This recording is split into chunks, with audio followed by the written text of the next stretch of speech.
Hello and welcome to another episode of The Art of Kicking Ass Elegantly TV. I'm your host, Michelle Hext. I'm trying something a little bit different this week. I'm going to be shooting from my desk. I just want to see, it's a lot easier logistically for me to do this week in, week out.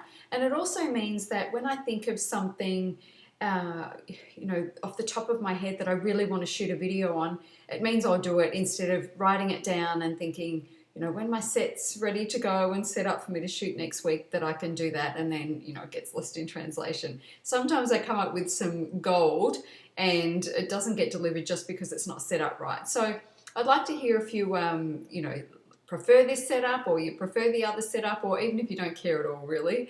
But anyway, so if you're noticing the change of set, that's why. Now, this week, what I'm wanting to talk to you about is it's a touchy subject really for a lot of women, and I'm calling the topic of this week's video Don't Be Shy, and it's all about promoting yourself on social media and doing it in a way that you feel comfortable with, and also how that made such a huge difference to my business. Anyway, hang around and I'll talk with you about that on the other side.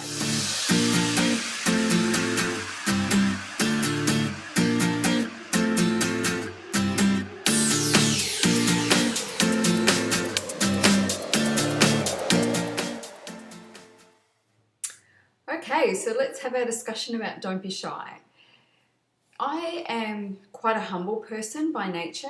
I've been in martial arts for over 24 years now, and one of our most respected and innate traits is humility. So to be seen to be, or thought to be seen to be bragging or big noting myself is, it makes me feel really, really uncomfortable.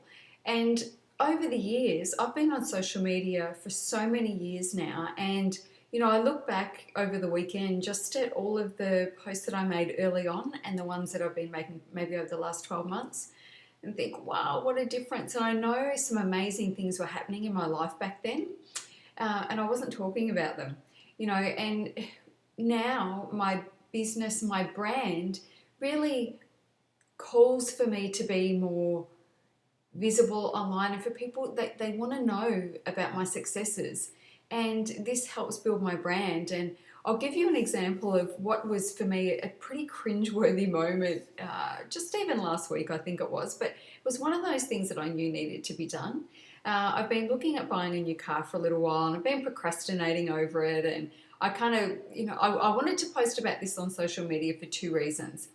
The first was the amount of times that I've gone and test driven this thing and then gone, no, it's not time, and then I go away for another 6 months. So I knew I needed some accountability about it.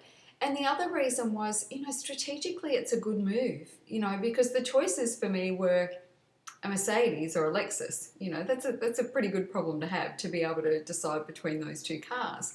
And so I posted a post on social media about, decisions, is it this one or is it this one? And of course that night my partner said to me, have you been posting on social media that you're going to buy a new car?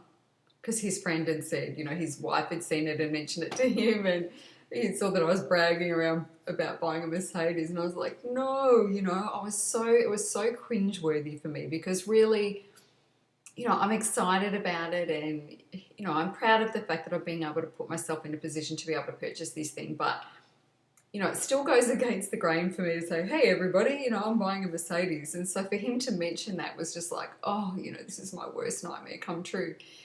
And there was nothing wrong with it. It was just him purely passing a comment. But for me, it's like, I know a lot of people can't afford a Mercedes, and I know some people will be jealous, and I know some people will be really devastated that, they're not in this position, and other people are going to be really inspired, which was what I was hanging my hat on. And also the fact that, I'm an open book. I share everything on social media.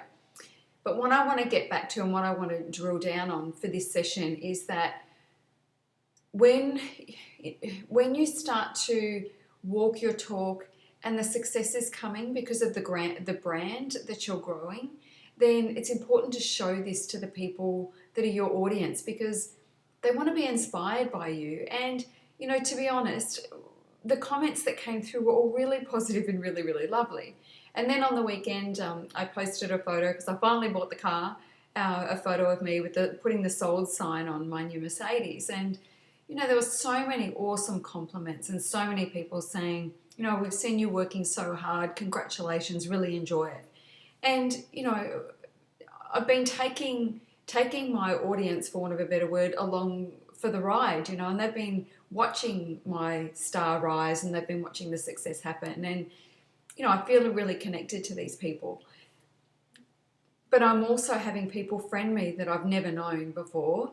And this is a way for me to build my brand even more. And I've had many of these people contact me about coaching on my program. So it really works.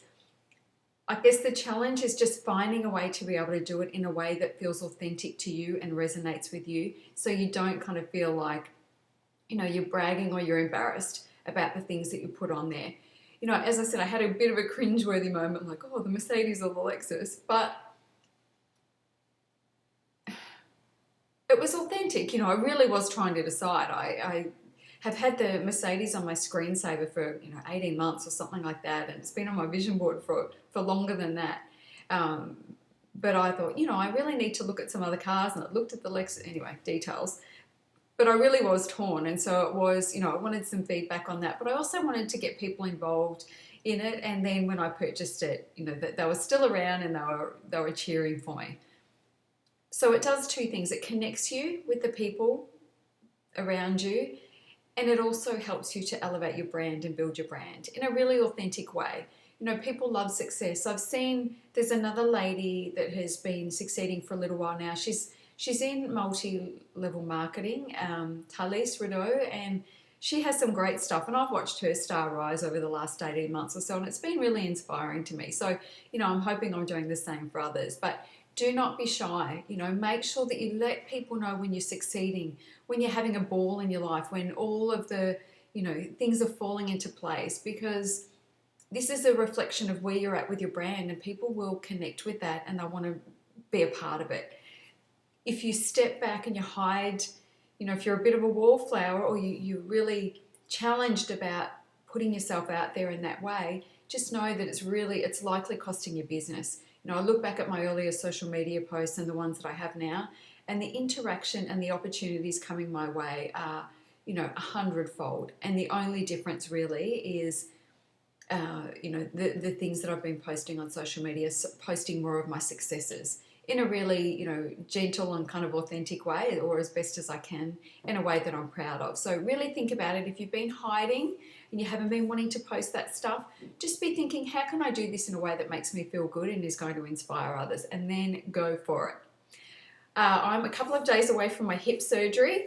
So I was supposed to batch film last Friday, but it just didn't happen. I got sidetracked, picked up a new client, so I got busy with that. But I'm going to be shooting from here for the next few weeks, and if you really, really hate it, be sure to let me know. Okay, bye.